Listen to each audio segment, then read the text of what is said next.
Have you ever felt that history moves in circles, that certain moments seem to echo others, as if time itself were whispering a warning we've heard before, but long forgot? There is a strange stillness before great changes, a silence that hides within the noise of modern life. It is in that silence that prophets once listened, and among them 2 men separated by centuries seem to gaze into the same invisible mirror, Nostradamus and Edgar Cayce. One wrote in cryptic verses beneath candlelight in 16th century France. The other spoke in trance from a humble couch in early 20th century America. Yet both, in their own way, seem to glimpse a pattern unfolding across ages, a prophecy not of doom, but of transformation. And the astonishing part is this: what they foresaw may not belong to some distant future. It may be happening right now, before our very eyes. When Nostradamus wrote his centuries, he cloaked his visions in riddles, hiding truth behind symbols so that only those with eyes to see could understand. His words spoke of fire and flood, of empires rising and falling, of a great awakening that would follow chaos.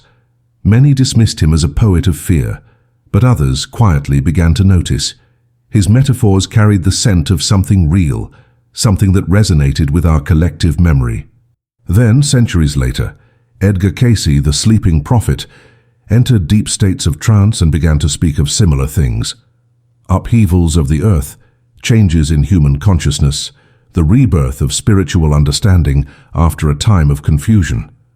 These 2 men, strangers in time, seemed to reach for the same truth from different ends of eternity. But what if their prophecies were never meant as predictions of punishment? What if they were messages of preparation, calls for humanity to awaken before it was too late to remember who we truly are? Nostradamus spoke of a time when the world would be as if turned upside down, when falsehood would parade as truth and truth would be mocked as madness. Cayce too warned that the greatest danger was not the trembling of the earth, but the trembling of the human spirit, a forgetfulness of the divine spark within each soul. And as we look around today, perhaps we can feel the weight of those words. Technology races faster than wisdom. Voices grow louder, yet hearts grow quieter. The world is more connected than ever, but loneliness deepens. It is almost as if both prophets described not a world ending, but a humanity asleep at the edge of awakening. There is something deeply moving in that idea, for both Cayce and Nostradamus seemed to believe that after the turmoil, a new light would rise. Cayce called it the new age of understanding, when spirit and matter would again be one. Nostradamus wrote of a time when man will learn to see the divine within himself and not only in the heavens. Imagine that, a vision of the future not as destruction, but as remembrance. Perhaps the true prophecy is not about catastrophe at all. Perhaps it is about remembering the ancient harmony between humanity and the cosmos, a harmony we once felt instinctively, but have long since buried under the noise of progress. Still, why now? Why does this forgotten prophecy seem to stir again in our collective consciousness? It might be because we are living in precisely the kind of moment that both seers described, a crossroads where the outer world trembles and the inner world calls for renewal. Wars flare like mirrors of our inner conflicts. Nature, pushed beyond her limits, cries for balance.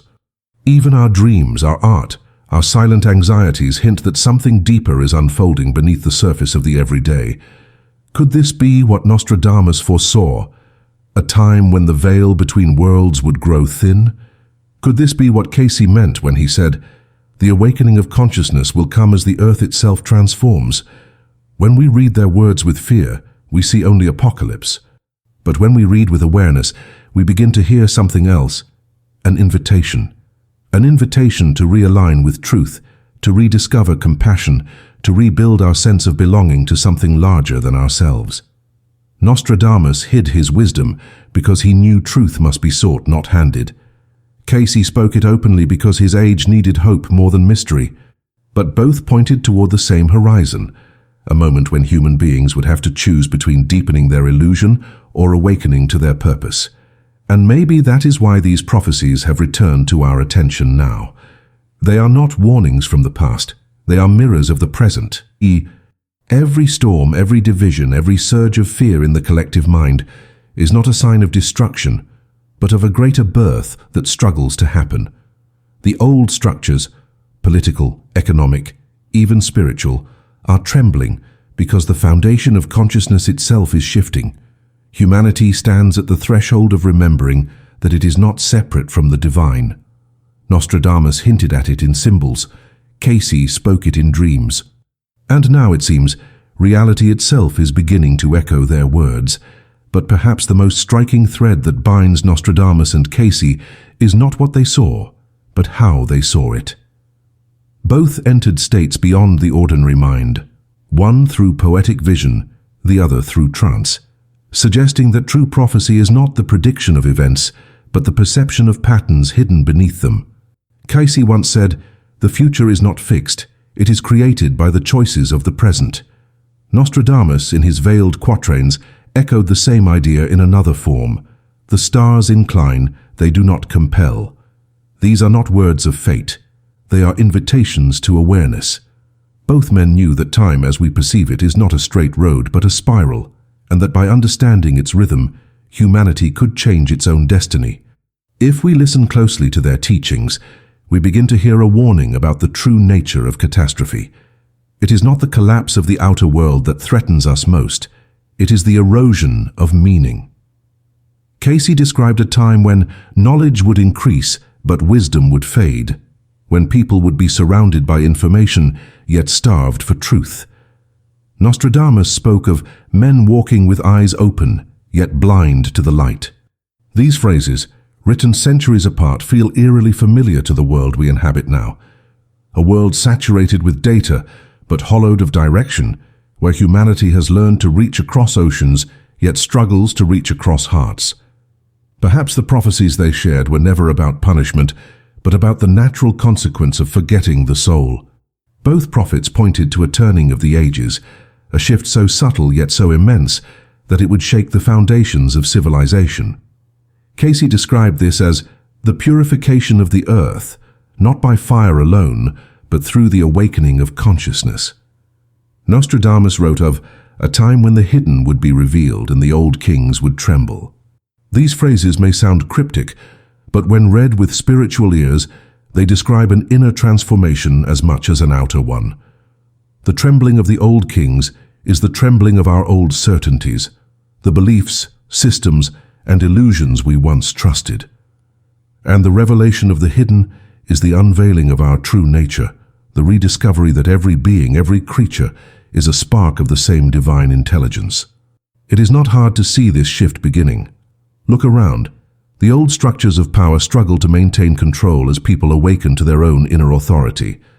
The climate, once taken for granted, now demands reverence. Generations rise that speak more of unity than of conquest. Even science, once the rival of spirit, begins to glimpse what mystics have always known, that consciousness may not emerge from matter, but that matter itself might be a manifestation of consciousness. These are not coincidences. They are signs of the prophecy unfolding, not as an external event, but as a transformation of perception. Nostradamus saw in his visions great turmoil, floods, wars, and fire in the sky. Cayce spoke of earth changes, of continents shifting and new lands emerging. But both insisted that the physical upheaval mirrored the spiritual one. Cayce said, "As the earth changes, so does the consciousness of man. As man changes, so does the earth." This reciprocity between inner and outer worlds is the key. The world reflects our state of being. If fear rules the human heart, the earth trembles with imbalance. But if love reawakens, harmony returns. What we are witnessing now, the storms, the fires, the confusion, is not merely a crisis, but a mirror of our collective awakening process. The darkness that rises is only the shadow cast by a growing light. And yet, awakening is never comfortable. Cayce compared it to a birth in which the soul must labor to remember itself. Nostradamus, in his cryptic way, called it the dawn that comes after the longest night. We are living through that long night, the period of confusion before clarity. Many feel lost, afraid, uncertain of what tomorrow may bring. But what if this uncertainty is precisely the doorway to a new kind of knowing?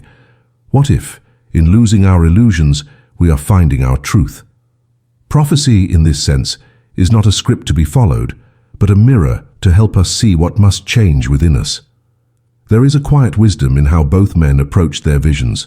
Nostradamus hid his prophecies in verse because he knew truth must mature within the heart of the seeker. Cayce offered his messages freely, trusting that those who needed to hear would understand. Both understood that revelation cannot be forced. It must be remembered. And so perhaps the reason these prophecies speak so powerfully to our time is because we are collectively on the verge of remembrance. We are remembering that humanity's true role is not to dominate the earth, but to harmonize with it, not to conquer knowledge, but to embody wisdom, not to separate spirit and matter, but to unite them once again. The forgotten prophecy that ties Nostradamus to Cayce is not a single event, but a single truth, that the destiny of the world and the destiny of the human soul are one and the same. The wars, the quakes, the revelations, they are metaphors for the trembling of consciousness itself as it moves toward a higher order. The ancient world ended not when its cities fell, but when its myths died. The new world will begin not when technology advances, but when the human heart reawakens. That perhaps is the true meaning of what both prophets saw. The apocalypse is not the end, it is the unveiling. It is the moment when the veil of illusion is lifted and humanity stands face to face with its own divine reflection. And as that veil begins to lift, something extraordinary happens. The chaos that once seemed meaningless begins to reveal a hidden order. The patterns of history, the rise and fall of empires, the cycles of conflict and peace, the endless repetition of humanity's lessons, start to look less like accidents and more like the heartbeat of evolution itself. Nostradamus sensed this in his visions. He knew that humanity's greatest transformations often emerge from its darkest nights. After great trouble, he wrote, a renewal shall come, the golden age shall return. Cayce echoed this from his trances, declaring that out of turmoil a new understanding shall arise, the Christ consciousness in every heart. They were describing not the end of the world, but the rebirth of human awareness. This, then, is the deeper layer of the forgotten prophecy. The world is not ending. Consciousness is evolving. The turbulence we witness, the disorientation we feel, are not signs of doom but contractions of a collective birth. The prophecies of Nostradamus and Cayce are maps of the same spiritual geography, drawn in different languages but pointing to the same horizon. A horizon where humanity remembers that it is not a collection of separate lives, but a single organism awakening to itself. The earthquakes of the earth mirror the trembling of our collective soul. The fires in the forests echo the fires in our hearts, burning away what is false to reveal what is eternal. Both prophets understood that great transformation always comes with great resistance. Cayce warned that the old ways will fight to survive, and Nostradamus spoke of false kings and false prophets rising in the final confusion. These are not just individuals, they are symbols of the old consciousness, the egoic structures of greed, fear, and separation that cling to power even as they dissolve. Look at our world today. Misinformation spreading faster than truth, division widening where unity is needed most, the sacred reduced to spectacle. It is tempting to see only decline in this, but from a higher view, it is the old world unraveling to make space for the new. The serpent sheds its skin painfully, yet the shedding is its renewal. And perhaps that is the great secret of prophecy itself. It is not about knowing the future, but about recognizing the moment when the future begins to emerge from within us. Nostradamus saw symbols of that emergence in celestial alignments and visions of fire. Cayce felt it in the subtle vibrations of spirit. We can feel it now in the quickening pulse of change, social, ecological, spiritual. The world feels unstable because consciousness itself is shifting its foundation. What was once external, the search for salvation, the need for authority, is moving inward. Humanity is learning that the divine does not dwell in the heavens above, but in the awareness within. Cayce foresaw this when he said, "There will come a time when each soul must choose to live in the light of cooperation or perish in the darkness of self." It is not a threat, it is a description of a spiritual law. When separation reaches its extreme, unity must emerge or life cannot continue. Nostradamus hinted at the same truth. From the ashes of discord, the phoenix of peace will rise. But that peace cannot be imposed from outside. It must be cultivated within every heart that remembers its connection to all things. This is why, even in the midst of crisis, the new world is already being born, in acts of compassion, in communities of healing, in the quiet revolutions of consciousness that rarely make headlines. To understand the prophecy, then, is to understand the human heart. Every prediction of destruction holds within it a call to transformation. Every image of fire conceals the light of purification. The apocalypse, as its Greek origin reveals, means not the end, but the unveiling. What is unveiled is not the wrath of a vengeful universe, but the truth that has always been hidden in plain sight, that humanity is divine in essence, and when it forgets that, it suffers, but when it remembers, it creates heaven on earth. This is the shift both Nostradamus and Cayce spoke of in different tongues, a passage from an age of ignorance to an age of illumination. But prophecy alone cannot save us. It can only remind us of the path we must choose. Cayce often emphasized that the future could change according to the deeds of men and women. He believed that even the most dire visions could be softened, even avoided, through prayer, compassion, and right action. Nostradamus too implied that foreknowledge carried responsibility.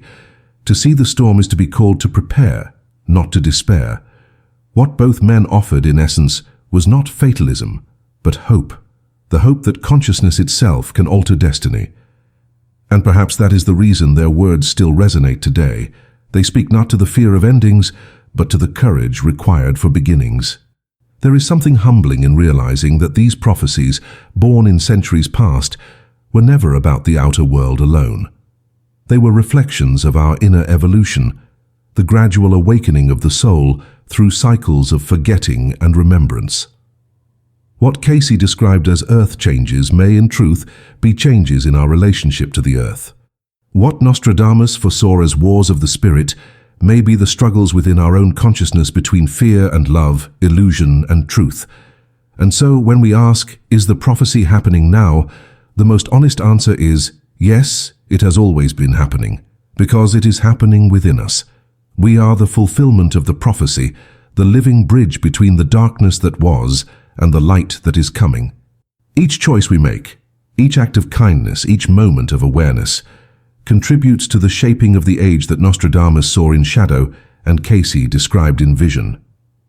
The forgotten prophecy is forgotten only because we have forgotten ourselves, and the moment we remember who we are, not as isolated minds but as divine consciousness experiencing itself through countless forms, the prophecy completes itself. And yet one question remains. If all this is true, if the awakening has already begun, how do we live within it? How do we walk through the chaos without losing our peace, through the uncertainty without losing our faith? That, perhaps, is the heart of the final revelation.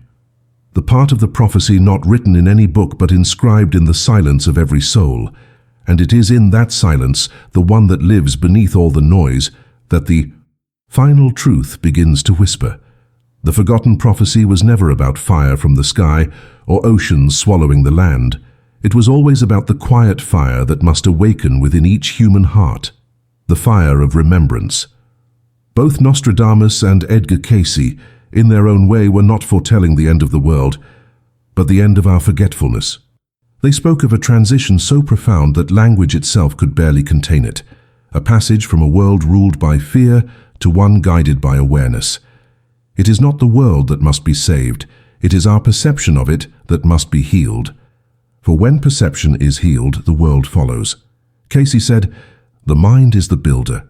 Nostradamus, in his poetic secrecy, implied the same truth, that the fate of nations begins in the unseen realm of thought, intention, and spirit. If humanity believes in separation, it will create separation.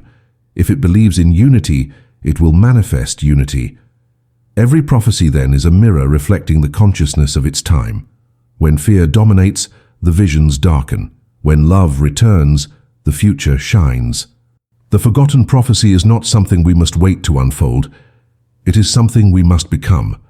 Every act of compassion, every moment of presence, every choice toward truth rather than illusion, fulfills it. Perhaps that is why, across ages, mystics and seers have repeated the same teaching in different forms, that the divine plan is not hidden in the stars, but written in the human soul. The stars only reflect what already lives within us. Cayce said the soul is eternal and carries within it the memory of every age it has lived through, that the patterns of Atlantis, Egypt, Rome, and our modern world are not separate stories, but chapters in a single spiritual evolution. Nostradamus, gazing into the future, saw humanity repeating cycles until it learned to recognize itself. And now, as our world faces both crisis and opportunity, we stand at the threshold of that recognition. But awakening is not a thunderclap. It is a slow dawning, the light rising gently over centuries of darkness. The world does not change because one prophecy declares it so. It changes because countless souls, one by one, begin to remember that they are part of something infinite. Cayce described this as the Christ consciousness, not belonging to any religion, but to the essence of divine awareness within every being. Nostradamus, writing in veiled verse, hinted at a time when man will see himself as he truly is, both dust and star. These words, when understood beyond dogma, describe the same awakening, the realization that the divine and the human are not two forces in opposition, but two sides of the same mystery. And this is the moment we live in now, the moment when that realization demands to be lived, not just believed. The turbulence of our age, the uncertainty of our systems, the yearning for meaning, all of it is part of the awakening process. Prophecy is fulfilled not in spectacle, but in subtlety.